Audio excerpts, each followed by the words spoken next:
म यहाँ अगाडि पुलपिटमा ल्याउन चाहन्छु हाम्रो डिकन क्रिस्युलाई र आजको वचनलाई तपाईहरुको जोरदार तालीको बीचमा उहाँलाई स्वागत गर्दछु। सबैजनालाई प्रभु येशू ख्रीष्टको नाममा जय मसीह। म विश्वास गर्दछु तपाईहरु सबैजना भोको हुनुहुन्छ। भोको यो अर्थमा कि एक त आज हाम्रो मण्डलीले राखेको नियम, चौथो हप्ता हामी चाहिँ उपवास प्रार्थना समितिमा आएका छौँ र अर्को भोक चाहिँ कस्तो भन्दा हामी परमेश्वरको वचनको भोक। हालेलुया। छेउको साथीहरूलाई भन्नुहोस् आज हामी जस्तो आएका छौँ त्यस्तो फर्किन्छ। आमेन। यस शैतानले रोक्न खोज्छ। जब हामी प्रभुको उपस्थितिमा जब अगाडि बढ्न खोज्छौँ उसले रोक्न खोज्छ, तर हामी रोकिने जातिहरू होइनौँ। हालेलुया। अनि आज चाहिँ पवित्र आत्माले यहाँ शक्तिशाली काम गर्नुहुनेछ। विश्वास गर्नुहुन्छ? हाम्रो विश्वासको लेभल चाहिँ अब एक स्टेप माथि आज बढेर जानेछ है। हुन्छ। अनि म तपाईँहरूको बिचमा आज एकजना बाइबलमा एकजना स्त्री हुनुहुन्छ अनि उहाँको बारेमा चाहिँ म बोल्न चाहन्छु। अनि यहाँनिर चाहिँ शीर्षकमा लेखिएको छ मरेकी ठिटी र रोगी स्त्री भनेर चाहिँ यहाँ शीर्षकमा दिएको छ। अनि यही खण्ड चाहिँ यही घटना चाहिँ मत्तीले पनि आफ्नो पुस्तकमा लेख्नु भएको छ र लुकाले पनि आफ्नो पुस्तकमा लेख्नु भएको छ। लुकाको पुस्तकमा चाहिँ याइरसकी छोरी र डाक्टर श्राप पीडित स्त्री भनेर चाहिँ लेखेको छ भनेदेखि मत्तीले चाहिँ याइरसकी छोरी मात्र भनेर टपिक दिएको छ र यस रोगी स्त्रीको बारेमा चाहिँ 3वटा पद मात्रै उहाँले चाहिँ व्याख्या गर्नुभएको छ। र हामी चाहिँ आज मर्कुस 5को 24 देखि 34 सम्म हेर्नेछौँ। त्यहाँ चाहिँ शीर्षकमा लेखेको छ मरेकी ठिटी र रोगी स्त्री। त्यो मध्ये चाहिँ आज हामी रोगी स्त्रीको बारेमा चाहिँ हामी हेर्नेछौँ। आज त्यो स्त्रीले चाहिँ आफ्नो जीवनमा कसरी छुटकारा पाएको थियो त्यो कुरालाई आज हामी हेर्नेछौँ। एउटा ठुलो भिड उहाँको पछि लाग्यो र मानिसहरू उहाँको वरिपरि ठेला गर्न लागे। अनि 12 वर्ष अघिदेखि रगत बग्ने भएकी एउटी स्त्री त्यहाँ थिए। त्यसले धेरै वैद्यहरूका हातबाट अनेक कष्ट पाएर आफूसँग भएका सारा धन सम्पत्ति खर्च गरेर पनि निको नभई बरु झन् खराब हालतमा पुगेकी थिए। येशूको विषयमा त्यसले सुनेकी थिए र भिडको पछिल्लोतिरबाट आएर उहाँको वस्त्र त्यसले छोई, किनकि त्यसले मनमा नै भनी मैले उहाँको वस्त्र मात्र छोएँ भने पनि म निको हुनेछु। अनि तुरुन्त त्यसको रगत बग्ने बन्द भइहाल्यो र आफ्नो शरीरको रोग निको भएको त्यसले थाहा पाए। आफूबाट शक्ति बाहिर निस्केको झट्टै येशूले थाहा पाएर भिडमा पछिल्लोतिर फर्केर सोध्नुभयो, कसले मेरो वस्त्र छोयो? चेलाहरूले उहाँलाई भने, भिडले ठेलमठेला गरेको त तपाईँले देख्नु भएकै छ र पनि तपाईँ भन्नुहुन्छ कसले मलाई छोयो? उहाँलाई छुने को हो भनी उहाँले चारैतिर हेर्न लाग्नुभयो। तब आफूलाई जे भएको थियो सो थाहा पाएर त्यो स्त्री डरले कामले आएर कुरा भनिदिए। सबै सत्य कुरा येशूको अघि घोटो परी र उहाँले सबै सत्य कुरा भनिदिए। तब उहाँले त्यसलाई भन्नुभयो, ए छोरी, तिम्रो विश्वासले तिमीलाई निको पारेको छ, साथी साथ चाहिँ तिम्रो रोग निको होस्। हैन? 12 वर्षसम्म चाहिँ रगत बग्ने स्त्रीको घटना हामी हेर्दैछौँ। अनि यो घटना हुनुभन्दा अगाडि येशू ख्रीष्टले आफ्नो प्रचार यात्रामा उहाँले धेरै मिराकलहरू गर्नुभयो हैन। उहाँले चाहिँ पक्षघातीलाई निको पार्नु भएको छ। यो घटनाभन्दा अगाडि उहाँले पक्षघातीलाई निको पार्नु भएको छ, कुष्ठरोगीलाई निको पार्नु भएको छ, भूत आत्मा लागेकोलाई निको पार्नु भएको छ। त्यसपछि येशू ख्रीष्टको बारेमा चाहिँ चर्चा चाहिँ सारा मुलुकभरि छेउछेउको जिल्लाहरूमा विभिन्न ठाउँमा चाहिँ चारैतिर येशूको चर्चा भएको छ। अनि चर्चा हुँदै गर्दाखेरि चाहिँ त्यो स्त्रीले पनि सुने येशूले चाहिँ निको पार्नु हुँदो रहेछ भन्ने कुरा सुनेपछि अनि त्यो स्त्रीले चाहिँ डिसिजन गरेको छ मैले पनि येशूलाई भेट्नै पर्छ। अनि येशूलाई चाहिँ धेरै ठुलो भिडले चाहिँ फलो गरेको हामी पाउँछौँ हैन। त्यहाँ ठेला भनेको छ एकदमै प्याक। अनि मानिसहरू चाहिँ येशूको पछि यस्तो खालको मानिसहरू पनि थियो, कोही यस्तो थियो कि कतै मेरो रोगहरू पनि निको पारिदिनुहुन्छ कि भन्ने आशले। उनीहरूलाई विश्वास त छैन, तर अब यो मान्छे त जादुगर रहेछ नि त यसो होइन, सँगै हिँड्यो भने त निको पार्ने रहेछ भन्ने यस्तो मानिसहरू पनि थिए। कोही चाहिँ आफ्नो बिरामीहरू निको पार्नको लागि निको पारिदिन्छ कि भन्ने आशले पनि हिँडिरहेका थिए। कोही खान पाइँदो रहेछ, यो मान्छेले त अचम्म काम गर्दो रहेछ रोटी होइन, अनि 5000 मान्छेलाई पनि थोरै रोटी र माछाले पनि खुवाउँदो रहेछ भन्नेहरू पनि थिए। र कोही यस्तो मान्छेहरू पनि थियो कि यो मान्छे चाहिँ कति बेला फेल हुन्छ, उहाँको विरोधीहरू पनि थियो त्यो भिडमा। कति बेला चाहिँ यसको चाहिँ शक्ति सकिन्छ, कति बेला चाहिँ यसको जादु सकिन्छ, अनि त्यति बेला चाहिँ बल्ल यसलाई खुच्चै भन्न चाहिँ पाइन्छ भनेर चाहिँ कोही मानिसहरू त्यस्तो विरोधीहरू पनि थियो। अनि म तपाईँहरूलाई प्रश्न सोध्न चाहन्छु, आज तपाईँहरूले कति समय भयो येशू ख्रीष्टको चाहिँ आश्चर्य काम आफ्नो यो आँखाले नदेख्नु भएको? कतै हामी यस्तो व्यक्तिको पछि त हिँडिरहेका छैनौँ जसले चाहिँ म चङ्गाइकर्ता हुँ भन्छ, म अगमवक्ता हुँ भन्छ, पैसा बटुल्छ तर निको पार्दैन। कतै हामी त्यस्तो व्यक्तिको पछि लागिरहेका छौँ कि? यदि हामी त्यस्तो व्यक्तिको पछि लागिरहेका छौँ भने आश्चर्य काम होइन, तर तपाईँको समय पनि लस हुन्छ, पैसा पनि लस हुन्छ। अनि हामीले चाहिँ कस्तो व्यक्तिलाई पछ्याउने भन्नुपर्दाखेरि यस्तो व्यक्तिलाई पछ्याउनुहोस्, यसरी नपछ्याउने कि यो व्यक्तिसँग यति धेरै वरदान रहेछ होइन, यो व्यक्तिसँग अगमबाडीको वरदान रहेछ, यो व्यक्तिसँग चाहिँ अन्य भाषाको वरदान रहेछ, यो व्यक्तिसँग चङ्गाइ गर्ने वरदान रहेछ। हामी चाहिँ मान्छेको वरदान हेरेर पछि लाग्ने होइन, तर त्यो व्यक्तिको चाहिँ जीवनको चाहिँ फल हेरेर चाहिँ हामी पछि लाग्नुपर्छ। हालेलुया। अनि हामीलाई चाहिँ हामी सबैले चाहिँ कस्तो हुनु चाहिँ हामीले चाहिँ वरदानको लागि सधैँ प्रभुसँग प्रार्थना गर्नुपर्छ होइन। अनि जब प्रभुले हामीलाई कुनै पनि वरदान दिनुहुन्छ, हामीले त्यो वरदान चाहिँ मान्छेले मलाई चिनोस्, मान्छेले मलाई हेरोस्, ओ मसँग चाहिँ यो कुरा वरदान छ है भनेर चाहिँ त्यो देखाउने हिसाबले चलाउने होइन, तर यो वरदानबाट चाहिँ प्रभुको महिमा होस् भनेर यसरी चलाउनुपर्छ। अनि जब हामी त्यसरी हाम्रो वरदान चलाउँछौँ भने त्यो सेवकाई चाहिँ एकदम लामो समयसम्म जान्छ, प्रभुले त्यो सेवकाईमा आशिष दिनुहुन्छ। तर जब हामी त्यो वरदान हामी घमण्ड गर्छौँ भने शैतानले चाहिँ तपाईँको त्यो वरदानमा बाधा ल्याउँछ, परमेश्वरले तपाईँको त्यो वरदानलाई खोज्नुहुन्छ। अनि यहाँ चाहिँ येशू ख्रीष्ट चाहिँ जाँदै हुनुहुन्थ्यो, त्यो स्त्रीले थाहा पाए ओ येशू ख्रीष्ट आउँदै हुनुहुन्छ भनेर। कसरी थाहा पाए भन्दाखेरि अघि पनि भने मैले धेरै चाहिँ उहाँले अघि नै अचम्मको कामहरू गरिसक्नु भएको थियो।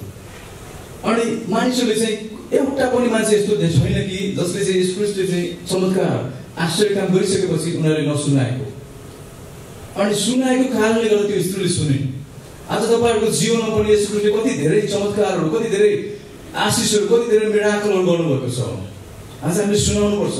आज हाम्रो गवाहीबाट चाहिँ यदि अरू कसैलाई चाहिँ आशिष मिल्छ, अरू कसैले चाहिँ येशूलाई चिन्छ भनेदेखि हामी चाहिँ रोकिनु हुँदैन। प्रिय हामीले चाहिँ निरन्तर आफ्नो गवाहीलाई चाहिँ बाँड्नुपर्छ। अनि यहाँ चाहिँ रक्तस्राव अथवा महिनावारी, अब इङ्ग्लिसमा अहिले के भन्दो रहेछ पिरियड होइन। अनि यहाँ 12 वर्षसम्म चाहिँ त्यो स्त्रीलाई चाहिँ त्यो रोगले सताएको भनिएको छ। अनि यो रक्तस्राव भन्ने कुरा चाहिँ नयाँ कुरा होइन। हामी लेवीको पुस्तकमा चाहिँ लेवीको 15 अध्यायको 25 देखि 27 सम्म हामी हेर्छौँ भनेदेखि त्यहाँ चाहिँ प्रष्टसँग लेखिएको छ होइन। लेवीको पुस्तक 15 को चाहिँ 25 देखि 27 सम्म। अनि चाहिँ त्यहाँ चाहिँ रक्तस्राव भएकी स्त्रीलाई चाहिँ कुष्ठरोग लागेको जस्तै व्यवहार गरिन्थ्यो। उनीहरूलाई चाहिँ आइसोलेसनमा राखिन्थ्यो। आइसोलेसनको बारेमा हामी सबैलाई थाहा छ। हामीले चाहिँ गएको 1920 होइन कोरोना टाइममा हामी कतिजना आफै पनि आइसोलेसनमा बस्यौँ होला, अथवा तपाईँले कतिजना साथीहरूलाई देख्नुभयो होला। अनि उनीहरूलाई चाहिँ समाजमा चाहिँ खुल्ला हेर्न दिँदैन थियो। हेर्नुहोस्, जब उनीहरूलाई त्यो रक्तस्राव रजस्वलाको पिरियड आउँदथ्यो, समय आउँदथ्यो, उनीहरूलाई चाहिँ बाहिर हिँड्नलाई दिँदैन थियो। उनीहरूलाई चाहिँ बन्देज गरिएको थियो। उनीहरूलाई चाहिँ सङ्गति गर्नलाई सभाघरहरूमा, बजारमा, कार्यक्रममा, भिडभाडमा कतै पनि उनीहरूलाई जान चाहिँ दिँदैन थियो। उनीहरू बजारमा गयो भने पनि उनीहरूले छोएको कुरा चाहिँ कसैले पनि छुँदैन, छोएको पैसा कसैले पनि लिँदैन थियो। अनि किन भन्दाखेरि त्यहाँ व्यवस्थामा लेखिएको, लेवीको पुस्तकमा चाहिँ त्यहाँ लेखिएको छ, परमप्रभुले मसाला दिनुभएको आज्ञाहरू थियो, व्यवस्थाहरू थियो। त्यो व्यक्ति चाहिँ त्यो स्त्री चाहिँ 7 दिनसम्म चाहिँ अशुद्ध रहनेछ, अपवित्र हुनेछ भनेको छ। अनि त्यो स्त्री बसेको ठाउँ मात्र पनि कसैले छोयो भने ऊ पनि अशुद्ध हुनेछ भनेको छ। उसँग सम्पर्कमा आउने कुनै पनि व्यक्तिहरू सबैजना अशुद्ध हुन्छ भनेको थियो। त्यो कारणले गर्दा उसलाई चाहिँ भिडभाडमा जान दिएको थिएन। अनि उसको चाहिँ नाम पनि यहाँ राइटरले लेख्नु भएको छैन होइन, उसको नाम पनि हामीलाई थाहा छैन। तर उसको परिचय भनेको के थियो भन्दाखेरि रगत हुने स्त्री। न उसको घर हामीलाई थाहा छ, न उसको नाम हामीलाई थाहा छ, न उसको परिचय हामीलाई थाहा छ। तर अचम्मको कुरा, बडो मिठो कुरा चाहिँ के भन्दाखेरि त्यो स्त्रीले चाहिँ निर्णय लिएको छ। प्रिय हालेलुया। अनि धेरैचोटि हामीलाई चाहिँ कति कुराको हामीलाई एक्सपिरियन्स हुन्छ, हामीलाई नलेज हुन्छ, हामीलाई ज्ञान हुन्छ, तर हामीलाई चाहिँ बुद्धिको अभावको कारणले गर्दाखेरि हामीले राइट डिसिजन लिन सक्दैनौँ। ज्ञान भनेको चाहिँ हामीले बितेका कुराहरू, भइसकेका कुराहरूबाट जुन कुराहरू हामीले सुन्यौँ, जुन कुरा हामीले पढ्यौँ, त्यो कुराबाट थाहा भइसक्यो, त्यो कुरालाई भन्छ ज्ञान। तर हामीलाई कुनै पनि निर्णय लिनको लागि, भविष्यमा हुन आउने कुराहरूको डिसिजन लिनको लागि चाहिँ हामीलाई के को आवश्यकता पर्छ? बुद्धिको आवश्यकता पर्छ। त्यो कारणले गर्दा हामीले प्रार्थनामा निरन्तर प्रभुसँग बुद्धिको लागि प्रार्थना गर्नुपर्छ। परमेश्वरले सधैँ भन्नुहुन्छ बुद्धिको अभाव हुनेले के गरोस्? मागोस्, म त्यसलाई दिनेछु भन्नुपर्छ। यदि हामी संसारको पढाइ लेखाइ यी कुरामा हामी घमण्ड गर्छौँ भने सबै व्यर्थ हो। स्वर्गको बुद्धिको अगाडि संसारको सबै ज्ञान र पढाइहरू के हुन् व्यर्थ हो। अनि यहाँ चाहिँ त्यो स्त्रीले चाहिँ निर्णय लिएको छ प्रियहरू, मैले भेट्नै पर्छ, मैले अब यीशु ख्रीष्टलाई भेट्नै पर्छ। अब हेर्नुहोस्, अब भेट्नलाई त्यति साह्रो सजिलो थिएन। अब लुका 6:19 तपाईँले हेर्नुहुन्छ भने सारा भिडले चाहिँ उहाँलाई छुन खोज्थ्यो अरे। सबै भिडले चाहिँ के गर्थ्यो, उहाँलाई छुन खोज्थ्यो। किन भन्दाखेरि यीशु ख्रीष्टको शरीरबाट चाहिँ शक्तिहरू निस्किरहेको हुन्थ्यो, ठेलमठेल मान्छेहरू। अब कति मान्छेहरू त्यत्रो भिडले चाहिँ यीशु ख्रीष्टलाई घेरिरहेको थियो। सबैजनाले चाहिँ म पनि छुन्छु, म पनि छुन्छु, म पनि छुन्छु, त्यो इच्छा गरिरहेको थियो। अब तपाईँले विचार गर्नुहोस्, एकजना रजस्वला, हामीले चाहिँ अब मेरो व्यक्तिगत अनुभव भन्नुपर्दाखेरि हामीले 7-8 मा पढ्यौँ होइन, महिनावारीको बारेमा पिरियड हुन्छ भन्ने कुरा पढ्यौँ, त्यसपछि बिर्स्यौँ। घरमा मेरो 3जना बहिनीहरू हुनुहुन्छ है, कहिले पनि मैले चाहिँ थाहा पाएन उनीहरूलाई त्यो महिनावारी भएको, उनीहरूलाई पिरियड भएको, किनभने उनीहरूले त्यो कुराहरू मबाट लुकाए। मलाई चाहिँ त्यो कुराको एकदमै ज्ञान थिएन। जब विवाह गरेँ त्यसपछि मलाई थाहा भयो, ओहो हो त स्कुलमा पढेको त हामीले है, अनि महिनावारी त हुँदो रहेछ त। अनि त्यसपछि मलाई त्यो महिनावारीको बारेमा चाहिँ मलाई एकदमै राम्रोसँग नलेज भयो। जब विवाह भइसकेपछि अनि उनीहरूलाई चाहिँ स्त्री जातिलाई चाहिँ कतिको चाहिँ पीडा हुँदो रहेछ, उनीहरूलाई चाहिँ कतिको चाहिँ दुखाइ उनीहरूले चाहिँ 1 हप्तासम्म सहनु पर्दो रहेछ भन्ने कुरा चाहिँ तब मलाई बल्ल मैले चाहिँ थाहा पाएँ। दिदीबहिनीलाई यतिसम्मको पीडा हुन्छ, 4-5 दिन 7 दिन काट्नलाई पनि गाह्रो हुन्छ। तर यो स्त्रीले चाहिँ कति वर्षसम्म त्यो पीडा खपेको थियो? 12 वर्षसम्म। 12 वर्षसम्म चाहिँ उसले त्यो पीडा खपेको थियो। कस्तो भयो होला तपाईँले इमेजिन गर्नुहोस्। तर जब उसले यीशु ख्रीष्ट त्यो बाटो आउँदै हुनुहुन्छ भन्ने सुन्यो, उसले चाहिँ निर्णय गर्यो अब मैले यीशु ख्रीष्टलाई भेट्नै पर्छ। अब भेट्नु त्यति सजिलो थिएन। एउटा कुरो त उसलाई बाहिर निस्किनु नै उसलाई एलाउड थिएन। पहिलो कुरो ऊ बाहिर निस्किनु नै उसलाई मनाइ थियो। उसलाई कसैले देखिहाल्यो भने उसलाई के हुन्थ्यो, ठुलो सजाय हुने थियो होइन। यहुदीहरूले कति राम्रोसँग त्यो व्यवस्थालाई मान्छन्, अनि उनीहरूले चाहिँ उसलाई त्यो निस्किन पनि गाह्रो थियो। अर्को कुरो, एक त अब 12 वर्षसम्म रगत बग्ने चाँचुने रोग थिएन। 12 वर्षसम्म रगत बग्दा कतिसम्म कमजोर भयो होला। उसलाई त्यो भिडमा चाहिँ त्यहाँसम्म पुगेर यसुलाई छुने उसले जुन त्यो साहस जुटाएन। अब त्यहाँ भिडमा मान्छेबाट चाहिँ लुकेर मात्र त भएन, फेरि यीशु ख्रीष्टलाई छुनु पर्यो। अनि उसले जुन त्यो साहस, जुन त्यो निर्णय गर्यो, आखिरमा त्यही निर्णयको कारणले गर्दाखेरि उसको चाहिँ 12 वर्षसम्म निको हुन नसकेको त्यो रोग चाहिँ के भयो, निको भएको छ। जब येशूको नजिक त्यो स्त्री पुगी, स्त्रीले छोई हैन, येशूको वस्त्र छोएको छ। तुरुन्तै के भएको छ, त्यो स्त्री के भएको छ, निको भएको छ। त्यहाँ बाइबलमा कतै पनि लेखेको छैन उले चाहिँ येशूको शरीरलाई छोयो भनेर। उले चाहिँ केवल वस्त्रलाई छोएको छ। जब त्यो स्त्रीले येशूलाई छोयो, उनी निको भइन्, तब येशूले थाहा पाउनुभयो उहाँको शरीरबाट चाहिँ शक्ति बाहिर गएको उहाँले थाहा पाउनुभयो। हाम्रो येशू ख्रीष्टलाई सबै कुराको ज्ञान थाहा थियो। हाम्रो येशू ख्रीष्टले सबै कुरा जान्नुहुन्छ। हाम्रो प्रभुलाई सबै कुरा थाहा छ।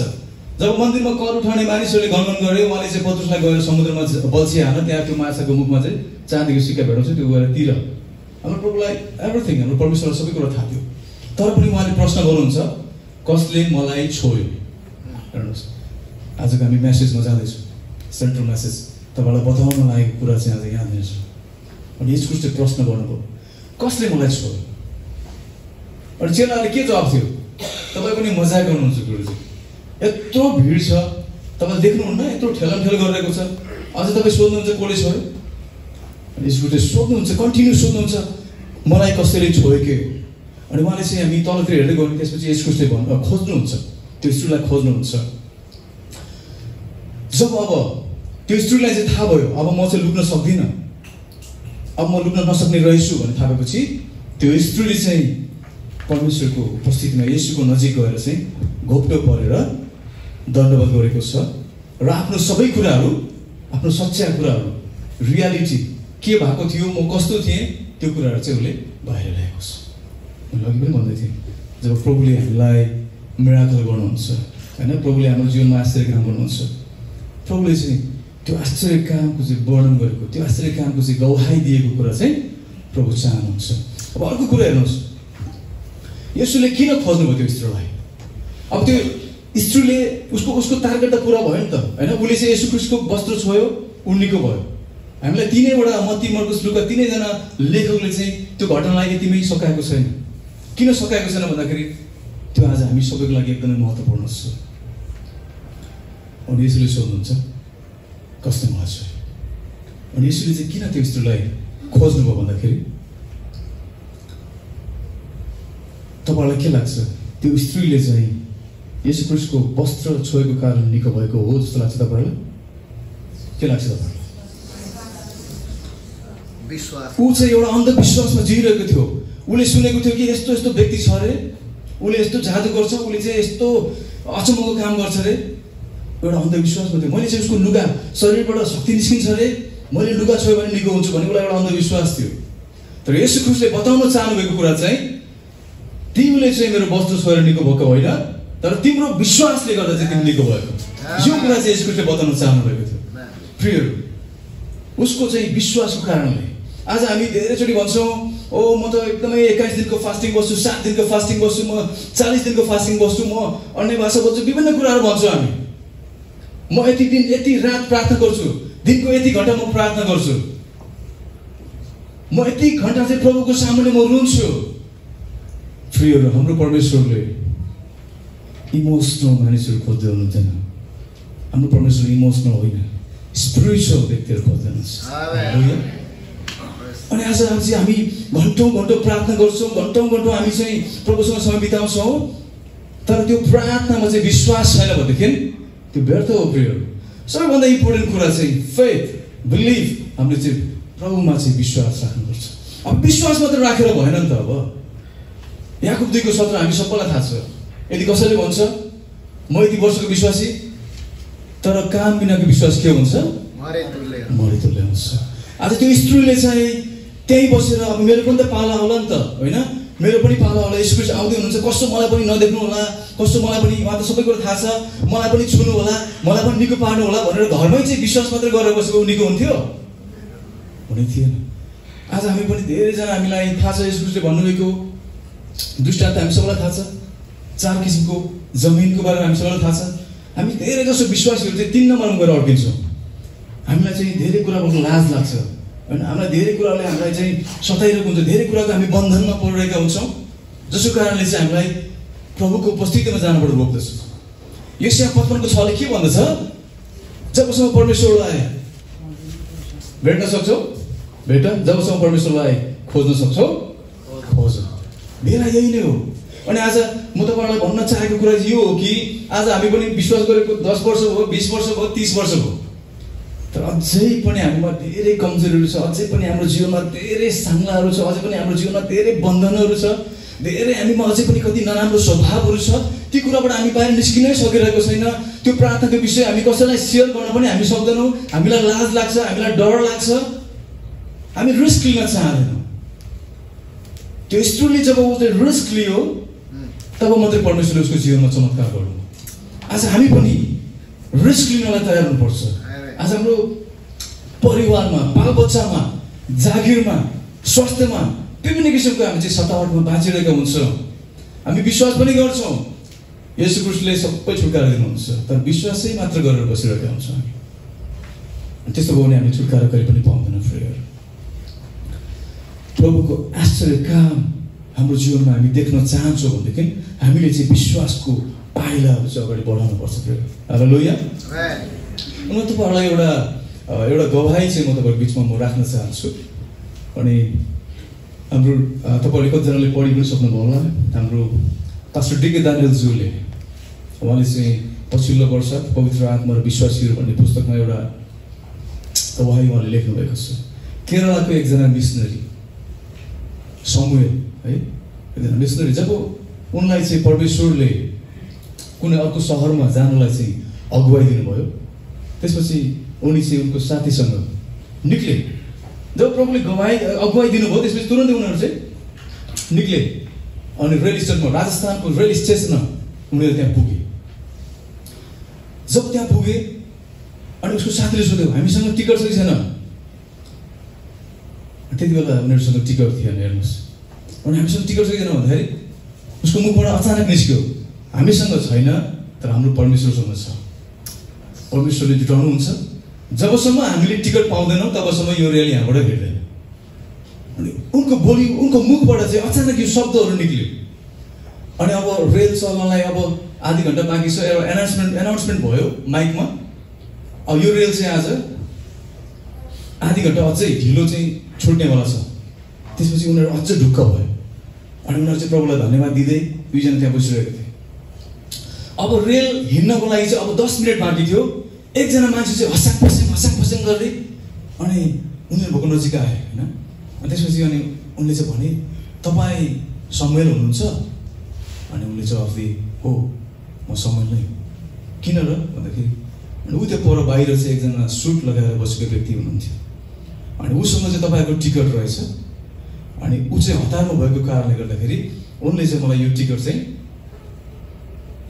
तपाईँहरूलाई दिनको लागि चाहिँ मलाई पठाएको थियो भनेर चाहिँ यहाँ छ तपाईँहरूको टिकट भनेर चाहिँ उनले चाहिँ दिए। प्रभुले यसरी चाहिँ आश्चर्य काम गर्नुहुन्छ। यो आश्चर्य काम किन सम्भव थियो भन्दाखेरि यदि प्रभुले जब अगुवाई दिनुभयो अनि उनी चाहिँ घरमै बसेर प्रभु पहिला टिकट दिनुहोस् अनि मात्रै म जान्छु भनेर बसेको यो सम्भव थियो? टिकट पनि थिएन, पैसा पनि थिएन, तर प्रभुको अगुवाई पाइसकेपछि उनीहरू चाहिँ विश्वासको साथ निक्ले। विश्वासको बोलीको कारणले गर्दाखेरि परमेश्वरले चाहिँ आश्चर्य काम गर्नुभयो। फ्री आज हाम्रो बोलीमा विश्वास हुनुपर्दछ अनि हाम्रो प्रार्थनामा विश्वास हुनुपर्दछ अनि हाम्रो विश्वास चाहिँ त्यस्तो किसिमको हुनुपर्दछ। फ्रीहरू अनि हामी बाइबलमा यस्तो घटनाहरू पनि पाउँछौँ कि कतिजना चाहिँ यस्तो पनि हुन्छ, कोही चाहिँ यस्तो अवस्थामा पुगिसकेको हुन्छ कि आफैले आफ्नो लागि चाहिँ प्रार्थना गर्नै नसक्ने अवस्थामा पुगिसकेको हुन्छ, तर पनि अरू कसैले गरिदिएको प्रार्थनाको कारणले विश्वासको प्रार्थनाको कारणले चाहिँ यसको सुन्नीको पर्नुभएको छ। हो हामीलाई स्वर्ग जानको लागि हामीलाई मुक्ति पाउनको लागि चाहिँ हाम्रो आफ्नै मुखले चाहिँ हामीले स्वीकार गर्नुपर्छ, हाम्रो आफ्नै मुखले चाहिँ हामीले विश्वास गर्नुपर्छ अनि हामी स्वर्ग जान्छौँ। तर निको हुनको लागि चाहिँ यदि कुनै तपाईँको छेउको मित्रहरू एकदमै शैतानको बन्धनमा परिरहेको छ, यस्तो अवस्थामा छ कि अब विश्वास अब यस्तो अवस्थामा छ कि अब प्रार्थना गर्नै नसक्ने अवस्थामा छ भनेदेखि त्यति बेला हामीले चाहिँ उनीहरूको लागि चाहिँ विश्वास साथ प्रार्थना गर्नुपर्छ। हामीले बाइबलमा घटनाहरू छ भने कप्तानको विश्वासको कारणले कप्तानको नोकर निको भएको थियो। याइरसकै कुरा हेरौँ, याइरसको रिक्वेस्ट, याइरसको विश्वासको कारणले उसको छोरीलाई चाहिँ येशूले चाहिँ जिउँदो पार्नु भएको छ। अनि पक्षघातीलाई हामी सबैलाई थाहा छ, योभन्दा अगाडि मात्रै अलिकति अगाडि फर्केर हेऱ्यो भनेदेखि एकजना पक्षघाती ऊ चाहिँ अब बेडमा लडेर बसेको छ।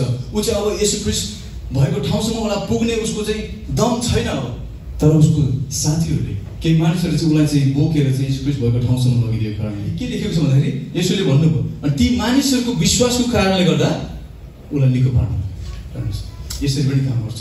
यो कुरा म किन भन्दैछु भन्दाखेरि आज हामी प्रार्थना सङ्गतिमा भेला भएका छौँ अनि हामी जान्दैनौँ। अहिले हामी गुरुबाहरूले अगाडि आउनुहोस् भन्यो भने हामी आउनु सक्दैनौँ। कतिजना हामीलाई लाज लाग्छ, हामी छुटकारा चाहिन्छ, हामीलाई जीवनमा आश्चर्य काम होस् भन्ने चाहन्छौँ, तर हामी अगाडि आउन लाज मान्छौँ। आज त्यस्तो व्यक्तिहरूको लागि चाहिँ तपाईँहरूले प्रार्थना गरिदिनुहोस्। आज हामी यसरी प्रार्थना गर्नेछौँ। एक तपाईँको छेउछाउको साथीहरूको लागि आज हामी प्रार्थना गर्नेछौँ। हामी जान्दैनौँ अहिले हाँस्दाखेरि तपाईँको अगाडि देख्दाखेरि त एकछिन त एउटा फेक स्माइल उहाँले दिनुहुन्छ, तर उहाँहरूको जीवनमा चाहिँ कुन अवस्थामा गुज्रिरहनु भएको छ, यस्तो अवस्थामा पुगिरहनु भएको होला होइन, उहाँको परिवारमा, उहाँको जबमा, उहाँको स्वास्थ्यमा जुन कुराहरू उहाँले चाहिँ मण्डलीमा ल्याएर भन्नु सक्नुहुन्न। आज उहाँहरू त्यो अवस्थामा हुनुहुन्छ भने आज ती मानिसहरूले त्यो पक्षघातीलाई यीशु ख्रीष्टको नजिक चाहिँ पुऱ्याइदिएको छ। हामी चाहिँ उनीहरूको विश्वासलाई चाहिँ हामीले उनीहरूलाई चाहिँ हामीले यीशु ख्रीष्टसम्म चाहिँ हामीले डोराइदिनुपर्छ। प्रियहरू हालेलुया। अनि हामी पनि प्रभुलाई भन्दैछौँ 24 वर्षमा हामी प्रवेश गर्दै गर्दाखेरि प्रभु म चाहिँ यो सबै बन्धनहरूलाई बोकेर म जान चाहन्छु, सबै कुराबाट चाहिँ म छुटकारा भएको चाहन्छु प्रभु। आज ममा भएको सबै पाप स्वभावहरू, सबै दुःखहरू, सबै बिमारीपनहरू, सबै रोगहरू, सबै शरीरमा आएको सबै किसिमको चाहिँ झन्झराको आत्माहरू, सबै किसिमको बन्धनहरू, सबै किसिमको सामनाहरूलाई चाहिँ म फुकाएर म चाहिँ यो 24 वर्षमा प्रवेश गर्न चाहन्छु। बेला आज यो प्रियहरू बडो खुसी लाग्यो, धेरैजना हात उठाउनुभयो। समय आज यो गुरुबाले सधैँ भन्नुहुन्छ हामीलाई भोलिको दिन हामीलाई थाहा छैन, भरे पनि हामीलाई थाहा छैन, भोलि गर्नु होला, पर्सि गर्नु होला। प्रियहरू बेला आज यो हामी छुटकारा छुटकारा छुटकारा भन्छौँ। यत्रो वर्ष भयो विश्वास गरेको, अहिलेसम्म पनि काँचै विश्वासमा रहने, अहिलेसम्म पनि खालि छुटकारा दिनुहोस् प्रभु, छुटकारा दिनुहोस् भन्ने हामी। अब चाहिँ असल गोठालो मण्डली चाहिँ छुटकारा दिनेमा विश्वासी हुनुपर्छ। हालेलुया। हामी चाहिँ छुटकारा दिने विश्वास गर्नुपर्छ। कहिलेसम्म चाहिँ आफ्नै लागि मात्रै प्रभु मलाई छुटकारा दिनुहोस् भन्ने प्रभुले चाहिँ आज हामी सबैजनालाई चलाउन चाहनुहुन्छ। छुटकाराको चाहिँ एउटा सिक्काको दुईवटा पाटा जस्तै। कतिजना तपाईँहरू समस्यामा हुनुहुन्छ भने तपाईँ छुटकाराको लागि प्रार्थना गर्नुहोस्। तपाईँहरू आश्रित हुनुहुन्छ भने अरूको लागि छुटकाराको लागि प्रार्थना गर्नुहोस्। अरूको लागि छुटकाराको चाहिँ कारण हामी बन्नेछौँ। हालेलुया। भने आज हामीले हेर्दै थियौँ रक्तस्राव भएको स्त्रीको विश्वास। अनि म तपाईँहरूलाई आज यही बताउन आएको छु कि तपाईँहरू विश्वास मात्र गरेर नबस्नुहोस्। येशू ख्रीष्टले भन्दै हुनुहुन्छ तिमीहरू विश्वास साथ अगाडि बढ। अनि विश्वास पछि चाहिँ के आउँछ? आश्चर्य काम आउँछ। अनि म तपाईँलाई प्रश्न गर्न चाहन्छु, आज हामी उपवास प्रार्थना सङ्गतिमा आउँदै गर्दाखेरि येशूलाई पछ्याउने त थुप्रै थियो होइन? आज हामी पनि यहाँ थुप्रैजना छौँ। आज हामी कुन खालको मानिसहरू छौँ? साँच्चै नै प्रभुले आज चङ्गाइ दिनुहुन्छ, छुटकारा दिनुहुन्छ। त्यो स्त्रीले जस्तै आज चाहिँ म चर्चमा गएर म निको भएर मात्र फर्किन्छु भन्ने खालको हुनुहुन्छ कि हेरौँ न अब आज उपवास भनेको छ नबसो भने हात उठाउन लाग्यो भने लाज हुन्छ, त्यो किसिमले आएका छौँ कि? अनि अब आज चाहिँ अब प्रार्थना सङ्गति हो, छुटकारा हुन्छ कि हुँदैन हेरौँ न, त्यो किसिमले आउनु भएको छ कि? या कोही तपाईँहरू यहाँ चाहिँ पार्सल लिन आउनु भएको छ कि? मैले यस्तो विश्वासी पनि भेटेँ, महिनासम्म सङ्गति आएन। एक दिन मैले भेटेँ सङ्गतिमा, ओ भाइ आज धेरै लामो समय देखेँ, दाइ आज चाहिँ आएको। भरे सङ्गति पछि फर्केको त यत्रो झोलामा चाहिँ पार्सल आएको रहेछ, पार्सल लिनलाई पो आएको रहेछ। अनि हामी यस्तो किसिमले पो मण्डलीमा आएको छौँ। पछ्याउन त धेरैले पछ्याएको थियो नि त, त्यो बेला पनि धेरै भिडले यसलाई पछ्याएको थियो। तर हामी कुन उद्देश्यको साथ हामी यहाँ मण्डलीमा आएका छौँ? मैले अघि पनि भने परमेश्वरले चाहिँ इमोसनल मान्छेहरू होइन, परमेश्वरले चाहिँ स्पिरिचुअल मान्छेहरू खोज्नुहुन्छ। अनि मत्ती 5:20 चाहिँ यस कुराले भन्नुभएको छ, तिमीहरू चाहिँ सदुकी र फरिसीहरू भन्दा माथि भएन भनेदेखि तिमीहरू स्वर्ग राज्यमा प्रवेश गर्नेछन्। त्यो के भन्नुभयो? हामी सबैलाई थाहा छ सदुकी र फरिसी जस्तो व्यवस्था पालन कसैले गर्थेन। सदुकी र फरिसी जस्तोले चाहिँ उनले सबै कुराहरू फलो गर्थे उनीहरूले। तर के चाहिँ कुरा थियो भन्दाखेरि उनीहरूको त्यो सबै के थियो? फेक थियो। मान्छेलाई देखाउनुले, मान्छेको अगाडि चाहिँ आफू धर्मी ठहरिनु लागि, मान्छेको अगाडि चाहिँ आफू पपुलर हुनु लागि। त्यो कारणले यीशुले भन्नुभयो तिमीहरू सदुकी र फरिसीहरू भन्दा एक स्टेप माथि हुनै पर्छ। अनि मेरो प्रश्न तपाईँलाई, आज हामी कुन किसिमको विश्वासीहरू छौँ? आज ढोकाबाट आउँदै गर्दाखेरि हामी कुन उद्देश्य लागेका छौँ? प्रियहरू, यदि हामी चाहिँ आज चाहिँ म चङ्गाइ हुन्छु, आज म यो रोगबाट निको हुन्छु, आज म शैतानले ल्याएको सबै किसिमको बन्धनबाट म छुटकारा हुन्छु भन्ने आउनुभएको छ भने आउनुहोस् हामी प्रार्थना गर्नेछौँ। हामी सबैजना समय खडा हुनेछौँ। अनि आज चाहिँ प्रार्थनाको समय पनि हामी चाहिँ अब त्यो स्त्री जस्तो रगत बगेको स्त्री जस्तै हामी विश्वास हामी अगाडि बढ्नेछौँ। अनि तपाईँहरूमा जुन किसिमको समस्याहरू छ भने तपाईँहरू शैतानको बन्धनमा, शैतानको दासत्वमा हुनुहुन्छ भने आज हामी तपाईँहरूको लागि प्रार्थना गर्दैछौँ। आज मण्डली के को? मण्डली भनेको के हो? यो भवन होइन। मण्डली भनेको के हो? आज हामी विश्वासीहरू अनि आज हामी एक अर्काको लागि प्रार्थना गर्दैछौँ। हामी चाहिँ गुरुपालाई चाहिँ म अगाडि बोलाउन यहाँ अगाडि अनुरोध गर्दछु। अनि तपाईँहरू चाहिँ यदि आज प्रार्थनाको आवश्यकता छ, साँच्चै नै छुटकारा पाउन चाहनुहुन्छ, साँच्चै नै तपाईँहरू विश्वास गर्नुहुन्छ भने तपाईँहरू अगाडि आउनुहोस्। आज सारा मण्डलीले, हाम्रो गुरुजनहरूले आज तपाईँहरूको लागि प्रार्थना गरिरहनुहुन्छ। अनि हामी साँच्चै नै निको हुनेछौँ। हाम्रो गुरुजनहरूले चाहिँ अगाडि उहाँलाई अगुवाई गर्नुहुनेछ। अनि हामी यो समय चाहिँ हामी विशेष गरिकन नलजाउनुहोस्। यदि त्यो स्त्री चाहिँ लजाएको भएदेखि, त्यो स्त्री डर मानेको भएदेखि उनले चाहिँ छुटकारा पाउने थिएन। प्रिय तपाईँ विश्वासको साथ तपाईँको पाइलालाई अगाडि सार्नुहोस्। प्रभुले आज अचम्मको काम गर्दै हुनुहुन्छ। हालेलुया, हालेलुया। आउनुहोस्, अगाडि आउनुहोस्। हामी मण्डली उहाँको लागि प्रार्थना गर्नेछौँ। उहाँको जीवनमा भएको सबै किसिमको समस्याहरू, सबै किसिमको दुख बिमारहरू, सबै किसिमको शैतानले ल्याएको बाधाहरू, झगडाको आत्माहरू, रिसको आत्माहरू, लोभको आत्मा, व्यभिचारको आत्मा, हर किसिमको आत्माहरू चाहिँ आज यसले छुटकारा दिन चाहनुहुन्छ। हामी भन्नेछौँ प्रभुलाई, म 24 वर्षमा जाँदै गर्दाखेरि म यो सबै किसिमको बोझलाई म बोकेर जान चाहदिनँ। प्रभु, म आज नै छुटकारा हुन चाहन्छु, म आज नै निको हुन चाहन्छु। हालेलुया, हालेलुया। आउनुहोस् मण्डली, हामी सबैजना प्रार्थना गर्नेछौँ। आउनुहोस् तपाईँहरूको हातहरू माथि उठाउनुहोस्, हामी प्रार्थना गर्नेछौँ। हालेलुया। रोमना 14:15 प्रतिज्ञा गर्नुभयो, पवित्र आत्माको मासमा